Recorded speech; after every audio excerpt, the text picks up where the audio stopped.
ముందుగల మన Raj news channel సుచటులందరికీ శనార్థులుల్లా మీరందరూ సంబురంగా ఉండాలి. మన వార్తలు దినాం చూడాలని కోరుకుంటా. చలో మరి ఇయాల్టి మన రచ్చబండ ముచ్చట్లను షురు చేసుకుందాం.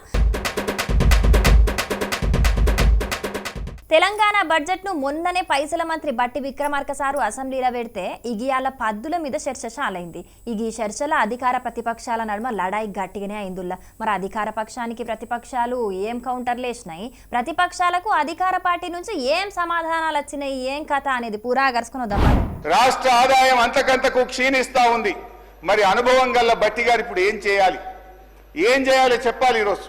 ఎందుకంటే అయితే తమ యొక్క పరిపాలనా వైఫల్యాలను సరి చేసుకోవాలి. లేదంటే రేవంత్ రెడ్డి గారి ఫార్ములా ప్రకారం ప్రభుత్వ భూములు అమ్మాలి. ఏనుముల వారి పాలనలో మరి ఎన్ని భూములు కథం పట్టిస్తారో తెలియదు అధ్యక్ష. ఎందుకంటే అధ్యక్ష, గచ్చిబౌలిలో 400 ఎకరాలను వేలం చేయడం ద్వారా 30,000 కోట్లు రాబట్టాలని నిర్ణయించారు. ఇప్పటికే టీజీఏసీ భూములు తాకట్టు పెట్టి 10,000 కోట్ల రూపాయలు అప్పు తెచ్చారు. ఇప్పుడేమో హెచ్ఎండిఏ ఆస్తులు తాకట్టు పెట్టి మరో 20,000 కోట్ల అప్పు తెస్తామని మొన్ననే అసెంబ్లీలో సమాధానం చెప్పారు. హెచ్ఎండబ్ల్యూఎస్ఎస్ జిహెచ్ఎంసీ ఆస్తులు తాకట్టు పెట్టి మరో 20,000 కోట్లు అప్పు తెచ్చే ప్రయత్నం చేస్తున్నారు. హౌసింగ్ బోర్డు భూములు అమ్మకం ఇప్పటికే షురువైపోయింది. నాడేమో ప్రభుత్వ భూములు పెద్దలు ఇచ్చిన ఆస్తని, జాతి సంపదని, చచ్చిపోతే బొందబెట్టడానికి జాగుండదని రేవంత్ రెడ్డి గారు చాలా గొప్పగా సుభాషితాలు చెప్పారు. అసెంబ్లీ సమావేశాలు ఇయాల మస్తు హాట్ గా నడిచినయుల్లా. మొన్న బట్టిసార్ పెట్టిన బడ్జెట్ మీద ఇయాల అన్ని పార్టీల నాయకులు మాట్లాడిండ్రు. రుణమాఫీ చేసినామని సర్కార్ పెద్దలు చెప్తున్నారు గాని మోక మీద చాలా మందికి ఇంకా రుణమాఫీ జరగలేదు కదా. ఇక దాని మీద మాట్లాడిన హరీష్ అన్న, దయచేసి 2 చేతులు జోడించి బట్టి గారిని, ముఖ్యమంత్రి గారిని ఈ రాష్ట్ర రైతుల పక్షాన సవినయంగా ప్రార్థిస్తా ఉన్నా. 2 లక్షల మీద ఉన్న రైతులకు, రుణమాఫీ కానటువంటి రైతులకు అందరికీ కూడా రుణమాఫీ చేయాలని, మీరిచ్చిన మాట నిలబెట్టుకోవాలని చెప్పి నేను ప్రార్థిస్తా ఉన్నాను అధ్యక్ష. ప్రతిపక్ష పార్టీ హరీష్ అన్ననే కాదు, అధికార పార్టీకి మద్దతు చేసే ఎర్రజెండ పార్టీ ఎమ్మెల్యే కూనంనేని సాంబశివరావు సుతం ఇగో గీ ముచ్చట చెప్పిండు. జనగామ జిల్లా రఘునాథపల్లి మండలం నిడిగొండ గ్రామంలో 554 మందికి 552 మందికి రుణమాఫీ జరగలేదు. కేవలం 2కే జరిగింది. ఆ ఊళ్ళే ఒకరి ఆధార్ కార్డు నంబర్ కాడ ఇంకొకరి పేరు రాసుట్లా 2కి తప్పితే ఎవ్వరికి రుణమాఫీ జరగలేదట. ఇప్పటికైనా ఆ తప్పును సరిచేసి అందరికీ రుణమాఫీ చెయ్యాలని డిమాండ్ చేసిండు. ఇక ఎల్ఆర్ఎస్ మీద మాట్లాడిన హరీష్ అన్న, ఎన్నికల ముందు ఏమన్నారు? ఎల్ఆర్ఎస్ వద్దు, నో ఎల్ఆర్ఎస్, నో బీఆర్ఎస్ అన్నారు. ఎల్ఆర్ఎస్ ఉచితంగా చేస్తామన్నారు. కానీ ఇప్పుడు ఏమంటున్నారంటే ముక్కుబిండి ఎల్ఆర్ఎస్ వసూలు చేస్తాం, ఎల్ఆర్ఎస్ కట్టాల్సిందే అని ఇలా పేద ప్రజల రక్త మాంసాలు పీల్చి ఇలా ఎల్ఆర్ఎస్ ను వసూలు చేస్తా ఉన్నారు. అధికారంలోకత్తే ఫార్మాసిటీ భూములు తిరిగిత్తమని చెప్పి ఇప్పుడు ఇంకో 14,000 ఎకరాలు రైతుల దగ్గరకెంచి బల్మిట్ కి భూములు గుంజుకొని దానికి అందంగా ఫ్యూచర్ సిటీ అని పేరు పెడుతున్నారని ఫైర్ అయిండు. ప్రతిపక్షంలున్నప్పుడు ప్రభుత్వ భూములు పెద్దలిచ్చిన ఆస్తని చెప్పి ఇప్పుడు ఆ ఆస్తులను అమ్ముతున్నారని గరానికచ్చిండు. ఇక సీఎం రేవంత్ అన్న గురించి గిట్లన్నాడు. ఏం ఆరోపణలు చేయలేదు అధ్యక్ష. వారు సభలో అన్న మాటను ఉచ్చరిస్తూ మాట్లాడాను. సంస్కారం అనేది ఎంత గొప్పగా ఉందని చెప్పే ప్రయత్నం చేసిన, అసలు సంస్కారానికి ఆస్కార్ అవార్డు లేదు కానీ ఉంటే అది గౌరవ ముఖ్యమంత్రి గారికి ఇవ్వచ్చు అని చెప్పే ప్రయత్నం చేసిన అధ్యక్ష. అటు పువ్వు పార్టీ తరపున మాట్లాడిన ఏలేటి మహేశ్వర్ రెడ్డి, బడ్జెట్ ప్రసంగంలో మొదటి పేరాలోనే సుపరిపాలన దత్త పరుగులు పెడుతోందని చెప్పేసి ఆ తర్వాత 5వ పేర వరకు అంతా సాంప్రదాయాన్ని సుప్పిని శుద్ధ పూసిన అన్నట్టుగా సూక్తి ముక్తమని వెల్లడించారు అధ్యక్ష.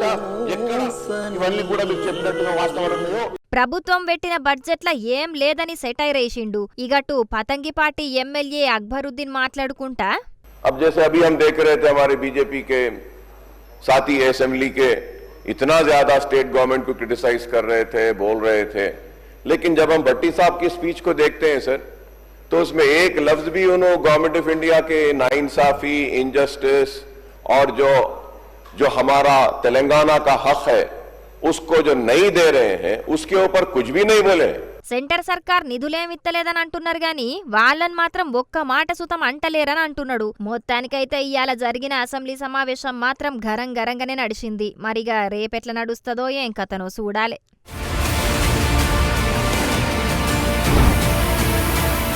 సీఎం చంద్రబాబు సారు మనుమడు మంత్రి లోకేష్ అన్న కొడుకు దేవాంశు పుట్టినరోజని చెప్పి ఇవాళ ఏడుకొండల వెంకన్న స్వామిని కుటుంబంతో నట్టుగా దర్శనం చేసుకున్నారు. అటెన్క కుటుంబంతో నట్టుగా వెంగమాంబ సత్రానికి పోయి భక్తులకు అన్నప్రసాదం వడ్డిచ్చిర్రు. ఈ టూర్ల తిరుమలకు సంబంధించి కొన్ని నిర్ణయాలు సుతం తీసుకున్నారు. మరి ఆ ముచ్చట్లన్నిటి మీద ఓ నజరేద్దామని.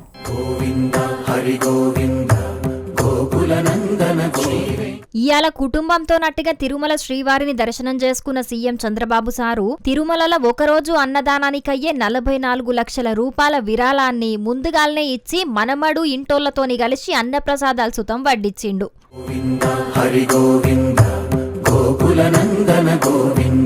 భక్తులకు వడ్డిచ్చినాక అక్కడనే అల్పాహారం సుతం చేసిండ్రు. చంద్రబాబు సారు మొహమాట పడుతున్నాడని అనుకున్నదో లేకుంటే ఓ వడ ఎక్కువ తింటేనే బలం వత్తదని అనుకున్నదో తెలియదు గాని పక్క పొంటే గూకున్న భువనేశ్వరి మేడం సగం వడ తీసుకుని సగం బాబు గారికి వేసింది. అటెన్క అక్కడ మాట్లాడిన చంద్రబాబు సారు రాష్ట్రంలో చాలా గ్రామాలల్లో వెంకటేశ్వర స్వామి దేవాలయాలు లేవు కాబట్టి ఆలయాలు కట్టేటందుకు నిధుల కోసానికి ట్రస్ట్ ఏర్పాటు చేస్తామని చెప్పిండు. ఇదివరకు ఎన్టీఆర్ అన్నదానం నేను ప్రాణదానం కార్యక్రమాలు చాలు చేసినాం. ఇప్పుడు మూడో కార్యంగా ఆలయాలు కట్టే పని చేస్తామని చెప్పిండు. దేశంలో ఉండే అన్ని రాజధానుల్లో వెంకటేశ్వర స్వామి దేవాలయం కట్టాలనేది ఒక నిర్ణయం, ఒక సంకల్పం చేశాం.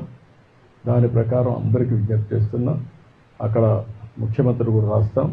వాళ్ళు కానీ ముందుకు వస్తే వెంకటేశ్వర స్వామి దేవాలయం భారతదేశంలో ఉండే అన్ని రాష్ట్ర రాజధానుల్లో కట్టాలనేది ఒక ఆలోచన. ఈ ఆలోచన టీటీడీ కూడా వర్కౌట్ చేసి ముందుకు తీసుకెళ్తారు. అదే మరి విదేశాల్లో కూడా ఒక మన దేశంలోనే కాకుండా విదేశాల్లో కూడా చాలామంది హిందువులు ఇదయ్యారు.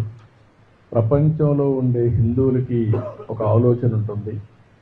కలియుగ దేవుడు వెంకటేశ్వర స్వామి ప్రతి ఒక్కరూ ఒకసారి కానీ ఎక్కువ సార్లు కానీ ఇక్కడికి వచ్చి దర్శనం చేసుకోవాలనేది ఒక సంకల్పం. రెండో సంకల్పం ఎక్కడికక్కడ టెంపుల్స్ ఉంటే ఆ టెంపుల్లో పూజలు చేసుకుంటూ వాళ్ళు ముందుకు పోయే పరిస్థితి వస్తుంది. వెంకటేశ్వర స్వామి ఎక్కడుంటాడో అక్కడ ఆరోగ్యం బాగుంటుంది, మనుషులకి స్ట్రెస్ ఉండదు. ఒకసారి ఆయన తలుచుకొని భారం ఆయన మీద వేసి పనులు చేస్తే ఇంకెలాంటి ఇబ్బందులు లేవు. అలాంటి కార్యక్రమానికి కూడా శ్రీకారం చుడతాం. ప్రపంచం మొత్తం వెంకటేశ్వర స్వామి దేవాలయాలు కట్టడానికి హిందువులు ఎక్కడ ఎక్కువ ఉంటే అక్కడ కడతాం. ప్రపంచమంతటా ఎక్కడ హిందువులు ఎక్కువ మంది ఉంటే అక్కడ వెంకటేశ్వర స్వామి ఆలయాలు కడతామని చెప్పిండు. ఇక వెంకటేశ్వర స్వామి మహిమున్నది కాబట్టే నేను బతుకున్నానని చెప్పిండు చంద్రబాబు సారు. 24 క్లేమోర్ మైన్స్ నా మీద బ్లాస్ట్ చేశాను. నేను ఏ తప్పు చేయలేదు. ప్రజాహితం కోసం పనిచేశాను. లా అండ్ ఆర్డర్ మెయింటైన్ చేయాలని ఆలోచించాను. దాని మీద కక్ష కడితే వెంకటేశ్వర ఎక్కడైతే మనం ఆ స్పాట్ కూడా ఇప్పుడు ఉంది అల్లిపేట దగ్గర ఎంట్రన్స్లోని. అయితే ఆ రోజు అదొక మిరాకిల్. నేను తప్పించుకోవడం అనేది జరిగే పని కాదు.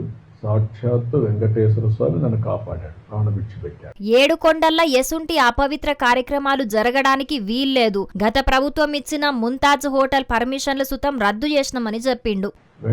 ఏడుకొండలు ఆనుకొని ఎలాంటి కమర్షియలైజేషన్ కానీ అపవిత్రం చేసే కార్యక్రమాలు ఎక్కడా ఉండడానికి వీల్లేదు. మొత్తం 35 ఎకరాల్లో చేసిన భూ కేటాయింపులను రద్దు చేసినామని చెప్పిండు. అట్లనే టీటీడీల అన్యమత ఉద్యోగులను సుతం తీసేసినామని చెప్పుకొచ్చిండు. మొత్తానికైతే టీటీడీల చాలా మార్పులు చేసినాం, భక్తులకు ఇంకిన్ని సౌకర్యాలు చేస్తామని చెప్పుకొచ్చిండు. చూడాలి మరి టీటీడీ తరపున రేపట్ల ఇంకేం చేస్తారో.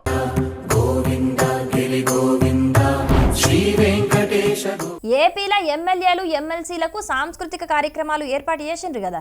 ఈ ప్రోగ్రాంలో పాల్గొన్న మంత్రులు ఎమ్మెల్యేలు కొద్దిసేపు దాకా మేం ప్రజా ప్రతినిధులమన్న ముచ్చట మర్చిపోయి దాంట్లోనే లీనమైపోయి ఒక్కొక్కరు ఒక్కో తీరు పర్ఫార్మెన్స్ చూయించిర్రు. ఇక దీంట్లో ముఖ్యంగా డిప్యూటీ స్పీకర్ రఘురామకృష్ణంరాజు చేసిన గెటపు చెప్పిన డైలాగులు మాత్రం వేరే లెవెల్ ఉన్నాయుల్లా. మరి దాని మీద ఓ నజరేద్దామా పాండ్రిగా. ఆచార్యదేవా ఏమంటివి జాతి నెపమన సోత శుద్ధులకిందు నిలువ అర్హత లేదందువా. ఎంత మాట ఇది క్షాత్ర పరీక్షయే గాని క్షత్రియ పరీక్ష కాదే. కాకూడదు, ఇది కుల పరీక్షయే అందువా. నీ తండ్రి భరద్వాజుని సంభవం ఎట్టిది. అతి దుముక్షాకరమైన నీ సంభవం ఎట్టిది. కుండలో పుట్టిదివి కదయ్యా, నీదే కులము. దానవీర శూరకర్ణ సినిమాల పెద్ద ఎన్టీఆర్ చెప్పిన ever green super hit dialogue ను అలవోకగా చెప్పిన డిప్యూటీ స్పీకర్ రఘురామకృష్ణంరాజు సారు ఈ కార్యక్రమానికి వచ్చినోళ్ళందరి చేత శభాష్ అనిపించిండు. ఇక చాలా రోజుల తర్వాత సీఎం చంద్రబాబు సారు సుతం మస్తు నవ్వుకున్నాడు. ఇన్ని రోజులు మూసుకపోయిన హాస్య గ్రంథులన్నీ ఈ సీన్ తోని తెరుచుకున్నట్టున్నాయి. చంద్రబాబు సార్ మాత్రం మస్తు నవ్వుకుంటా ఎంజాయ్ చేసిండు RRR చేసిన పర్ఫార్మెన్స్ చూసి. నేను నటున్నైనా నాకంటే డైలాగులు మస్తు చెప్తున్నాడని అనుకున్నాడు కావచ్చు. Deputy CM Pawan Kalyan sir సుతం బాగానే నవ్వుకున్నాడు.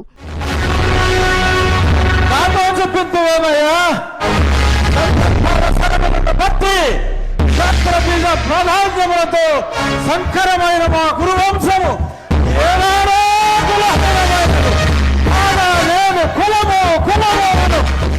ఇక ఈ పర్ఫార్మెన్స్ అయిపోయినాక అదే గెటప్పుల కిందికి దిగిన RRR తోని speaker Ayyanna Patrudu, CM Chandrababu, deputy CM Pawan Kalyan ఫోటోలు దిగిండ్రు. ఇగటు ఇంకో మంత్రి కందుల దుర్గేష్ సుతం బాలచంద్రం గెటప్పులా ఏకపాత్ర అభినయం చేసిండు.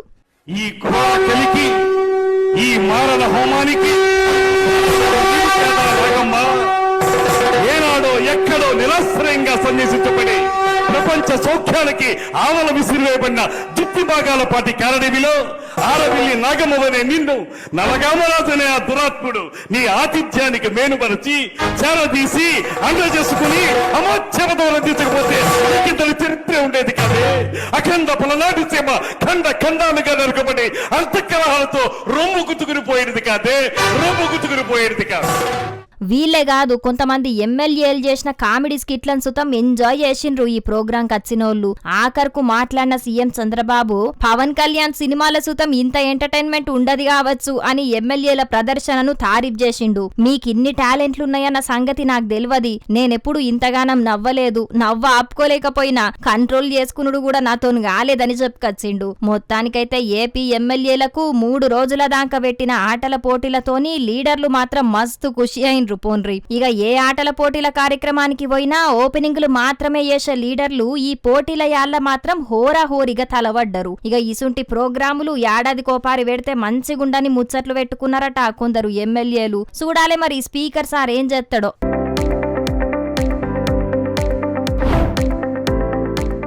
మొన్న డిప్యూటీ సీఎం బట్టి విక్రమార్క సార్ మాట్లాడుకుంటా నోటిఫికేషన్లు కావాలని ధర్నా చేసే పరిస్థితి నుంచి ఇప్పుడు నోటిఫికేషన్లు ఆపాలని నిరుద్యోగులు అడిగే పరిస్థితి వచ్చిందని అన్నాడు కదా. ఇక ఇదే మాట సీఎం రేవంత్ రెడ్డి సుతం అనే వరకు ఇవాళ ఉస్మానియా యూనివర్సిటీల నిరుద్యోగులు నోటిఫికేషన్లు ఎప్పుడు ఎత్తారని నిరసన చేసిండ్రు. మరి సీఎం రేవంత్ అన్న ఏమన్నాడు, నిరుద్యోగులు ఏం అడుగుతున్నారో చూద్దాం పండి.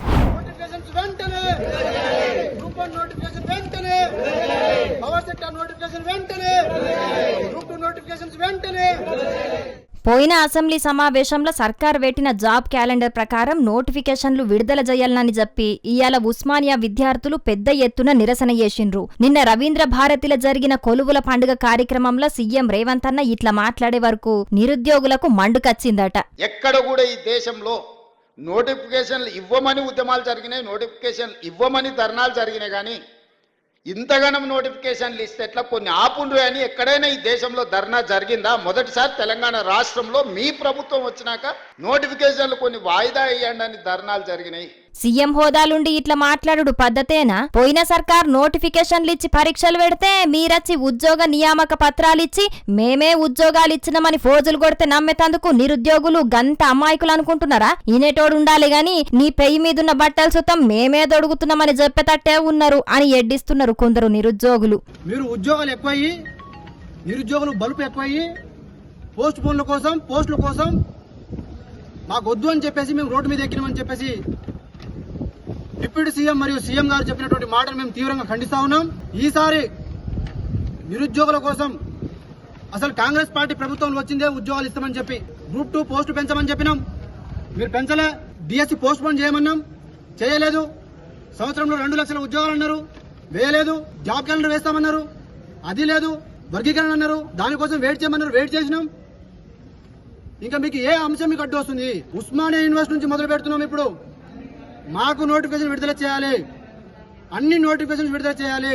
ఏప్రిల్ 1 తారీఖు నాటి వరకు నోటిఫికేషన్ విడుదల చెయ్యకుంటే సరూర్ నగర్ ఇండోర్ స్టేడియంలో నిరుద్యోగుల సింహగర్జన ఏర్పాటు చేస్తాం. అయినా కూడా ప్రభుత్వం స్పందించకుంటే 1000 మందితోని ఢిల్లీలున్న ఏఐసిసి ఆఫీసును ముట్టడిస్తాం. అప్పటికి సుతం నోటిఫికేషన్లు ఇయ్యకుంటే అదే ఏఐసిసి ఆఫీసు ముంగట ఆమరణ నిరాహార దీక్షకు కూసుంటామని వార్నింగ్ ఇచ్చిర్రు ఉస్మానియా యూనివర్సిటీ విద్యార్థులు. ఇక ముఖ్యమంత్రి ఉప ముఖ్యమంత్రి ఇద్దరు కూడా నిరుద్యోగులు నోటిఫికేషన్లు అద్దంటున్నారని చెప్పారు కదా. ఇక ఇప్పుడు మేమే నోటిఫికేషన్లు వేయమని అడుగుతున్నాం కాబట్టి మీరు అసెంబ్లీలో పెట్టిన జాబ్ క్యాలెండర్ ప్రకారమే నోటిఫికేషన్లు విడుదల చేసి మీ చిత్తశుద్ధిని నిరూపించుకోండ్రి. అంతేగాని ఇట్లా ఊకదంపుడు ఉపన్యాసాలు ఇయ్యకుండ్రి అని ఫైర్ అవుతున్నారు. ఇక ముచ్చట్ల ఇయ్యాల అసెంబ్లీలో మాజీ మంత్రి హరీష్ అన్న సుతం సర్కార్ మీద బగ్గనే ఫైర్ అయిండు. నిరుద్యోగులకు సంబంధించి ఏం చెప్పారు అధ్యక్ష? జాబ్ క్యాలెండర్ ఇస్తాం. ఏమైంది అధ్యక్ష? ఈ జాబ్ క్యాలెండర్ను కూడా బట్టి గారే మొన్న అసెంబ్లీలో పెట్టారు పోయినసారి. జాబ్ క్యాలెండర్ కాస్త జాబ్లెస్ క్యాలెండర్ అయింది. ఏమైంది జాబ్ క్యాలెండర్? నిరుద్యోగ యువకులు అడిగితే ఇవాళ అశోక్ నగర్ లో వాళ్ళ వీపులు పగలగొడుతున్నటువంటి పరిస్థితి అధ్యక్ష.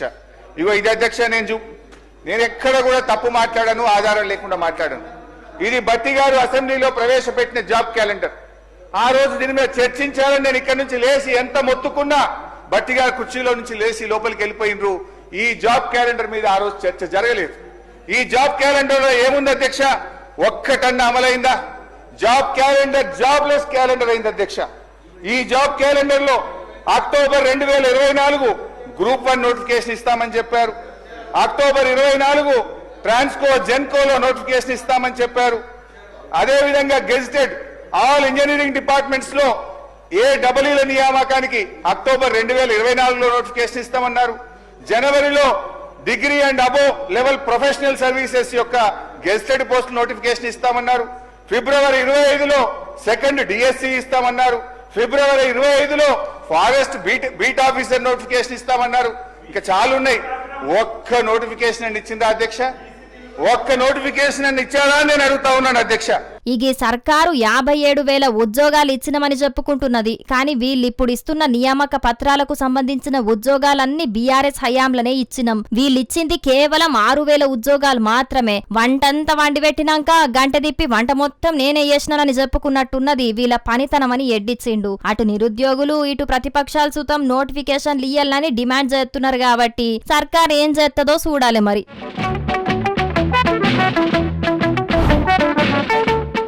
సంగారెడ్డి జిల్లా గుమ్మడిదల మండలం ప్యారానగర్ నల్లవల్లి ఏరియాల డంపింగ్ యార్డ్ ఏర్పాటు చేయొద్దని చాలా రోజుల సంధి అక్కడ పబ్లిక్ నిరసనలు చేస్తున్నారు.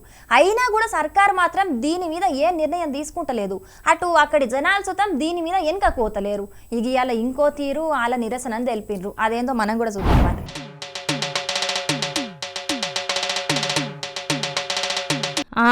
ఈడ వీళ్ళు ఏం చేస్తున్నారో మీకు సముజైందా అనుల్లా? మరిగా ఆ డబ్బాల మీద ఏం రాసున్నదో మళ్ళొక పరి మంచిగా చూడుండ్రి.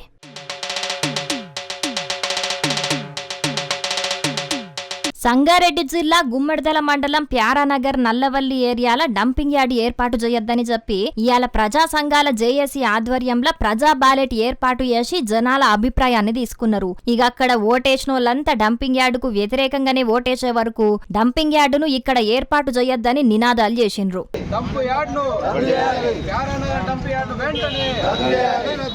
నెల రోజుల సంధి డంపింగ్ యార్డ్ ఏర్పాటు చేయొద్దని ఆందోళనలు చేస్తున్నాం. అయినా కూడా సర్కార్ పట్టించుకుంటలేదు.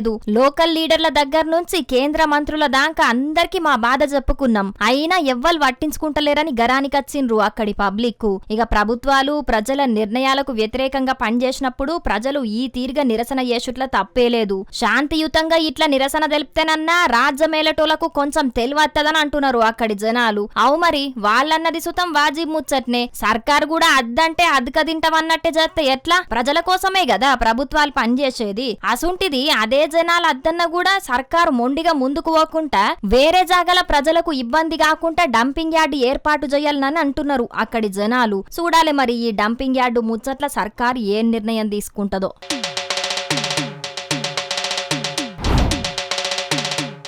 పెద్ద పెద్ద లైబ్రరీలు గ్రంథాలయాల కాకుండా మీ దగ్గర పుస్తకాలు ఎన్నెళ్ళుంటాయుల్లా? ఎన్నేళ్ళేంది అక్కెరకున్నన్ని రోజులు మాత్రమే ఉంటాయి. పుస్తకాలు అక్కెర తీరిందంటే బయటికి మొత్తుడే అంటారా? మామూలు పుస్తకాలు అయితే వారెత్తరు కావచ్చు, కానీ అదే దేవుళ్ళకు సంబంధించినవి అయితే జాగ్రత్తగానే పెట్టుకుంటారు. కాకుంటే మహా అయితే ఓ 10 ఏళ్ళలో 20 ఏళ్ళలో ఉంచుకుంటారు. కానీ గిడో పెద్ద మనిషి దగ్గర 150 ఏండ్ల నాటి ఖురాన్ ఉన్నది. ఏంది నమ్ముతలేరా? చలో మీరే చూడండి. ఇగో ఈ పెద్ద మనిషి చూయించిందేనుల్లా 150 ఏండ్ల నాటి ఖురాను. అంగుళం సైజులనే దీన్ని ముద్రించిర్రు. ప్రకాశం జిల్లా మార్కాపురంలో ఆటోమొబైల్ దుకాణం నడిపే తాజ్ బాషా అనే ఈ పెద్ద మనిషి దగ్గరున్నది 150 ఏండ్ల నాటి ఖురాను. ఈ పాకెట్ ఖురాన్ను తాజ్ బాషా తాత రైల్వే గార్డుగా పనిచేసినప్పుడు ముద్రించి భూతద్దంలో చూసుకుంటా ప్రయాణం చేసినప్పుడు చదివేటోడట. ఇక దీన్ని తర్వాత ఆయన బిడ్డకు అంటే తాజ్ బాషా తల్లికిస్తే ఆమె ఈయనకు బహుమతికి ఇచ్చిందట. అట్లా ఏం దక్కో 40 ఏండ్ల సంది ఈ ఖురాన్ ఈయన దగ్గరనే ఉంటున్నదట. ఇన్నేండ్ల చరిత్రున్న ఈ ఖురాన్ ను అప్పటి సంది ఈయన సుతం పతివైలంగా దాచుకుంటున్నాడట. మరి కాదా నుల్ల? మనం జాగ్రత్తగా లేకుంటే ఏడాది 2 ఏండ్లకే పుస్తకాలు ఆగమైతాయి. అసుంటిది గింత చిన్న ఖురాను ప్రతిని గిన్నేండ్ల సంది కాపాడుతున్నాడంటే గ్రేటే అని చెప్పుకోవాలి. పోన్రి ఇక రంజాన్ పండుగంటే ముస్లింలకు చాలా పవిత్రమైంది. ఈ నెలల పొద్దుగల సహారైనప్పటి సంది సాయంత్రం ఇఫ్తార్ అయ్యేదాకా ఉపవాసమే ఉంటారు. కనీసం ఉమ్ము సుతం మింగకుండా కఠినమైన ఉపవాసం చేస్తారు. అందుకే అప్పటి ఖురాన్ చరిత్రను మల్లోపరి యాద్ చేసుకున్నాడు ఈ పెద్ద మనిషి. ఇసుంటే ఎన్నో కాడ అరుదుగా కానస్తాయి. కాబట్టి భవిష్యత్ తరాలకు సుతం తెలిసేటట్టు కాపాడుకోవాలి. మరి పబ్లిక్ మీ దగ్గర సుతం తాతల కాలం నాటి ఎన్కటి ఏమన్నా ఉంటే జాగ్రత్తగా దాసుకోండ్రి. గీ కాలంలో గిదేం పని చేస్తుంది, ఇప్పుడు అంతకంటే మంచి ఎత్తున్నాయని మాత్రం అనుకోకుండ్రి. ఇప్పుడు ఎంత మంచి ఎచ్చినా ఆ కాలం నాటి వాటికే ఎక్కువ విలువ ఉంటది అని అంటున్నారు ఈ ముచ్చట తెలిసిన జనాలు.